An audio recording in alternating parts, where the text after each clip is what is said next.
Hello everyone, hope you guys are doing well. आज के session में मैं डॉक्यूमेंट्स अपलोड को लेके कुछ इंपॉर्टेंट क्वेश्चंस को आंसर करना चाहती हूँ।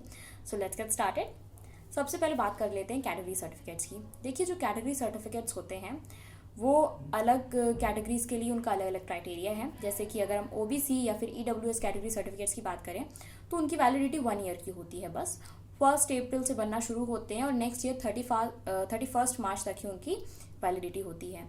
तो जो स्टूडेंट्स ईडब्ल्यूएस कैटेगरी या फिर ओबीसी कैटेगरी को बिलोंग करते हैं उनको अब अप्लाई कर देना चाहिए। 1 अप्रैल से आपके इस ईयर के जो सर्टिफिकेट्स हैं वो बनना शुरू हो गए होंगे। तो अब आप अप्लाई कर दीजिए। अगर अभी तक आपने नहीं अप्लाई किया है तो आपको सर्टिफिकेट आपका बन के मिल जाएगा हार्डली 15 डेज में।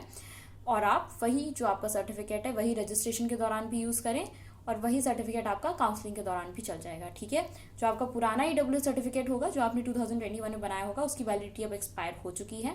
ठीक है, तो बेटर यही रहेगा कि आप नए सर्टिफिकेट के लिए अप्लाई कर दें। ओके, जो हमारे जो हमारे SC ST या फिर PWD कैटेगरी कैंडिडेट्स होते हैं उनका जो सर्टिफिकेट होता है वो एक बार बनता है और वो लाइफ टाइम के लिए वैलिड रहता है। तो उन्हें नया सर्टिफिकेट बनवाने की ज़रूरत नहीं है अगर उनके पास पहले से है। अगर नहीं है तो ऑब्वियसली आप अप्लाई कर दीजिए और अपना सर्टिफिकेट जल्द से जल्द बनवा लीजिए।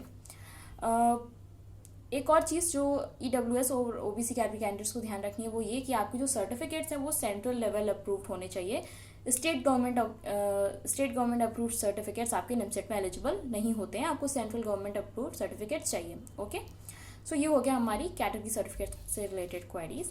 अब हम बात करते हैं आपके जो एजुकेशनल डॉक्यूमेंट्स आपसे मांगे गए हैं या फिर एकेडमिक डॉक्यूमेंट्स आपके मांगे गए हैं उनके बारे में। देखिए, जो आपकी मार्कशीट्स हैं, कई बच्चों का मेरे पास ऐसा क्वेश्चन आया कि मैं पेयरिंग स्टूडेंट हूँ बट मेरे सेकेंड ईयर के रिजल्ट्स अवेटेड हैं, या फिर मैं ग्रेजुएट हो चुका हूँ बट मेरे रिजल्ट्स अवेटेड हैं। तो इस केस में हम क्या करें? देखिए, ऐसे स्टूडेंट्स के लिए निमसेट ने अपने इन्फॉर्मेशन ब्राउचर में एक प्रोफार्मा दे रखा है। आपको वो प्रोफार्मा फिल करना है, ठीक है, या फिर अपने कॉलेज में जाके आपको दिखाना है कि मुझे इस तरीके के फॉर्मेट में प्रोफार्मा चाहिए। वो स्टैम्प लगा के साइन करके आपको दे देंगे and that you can use while registering for NIMCET 2022। और फिर जब आपका एडमिशन हो जाएगा या काउंसलिंग होगी तब आपको अपने ओरिजिनल जो रिजल्ट्स हैं वो प्रेजेंट करने होंगे।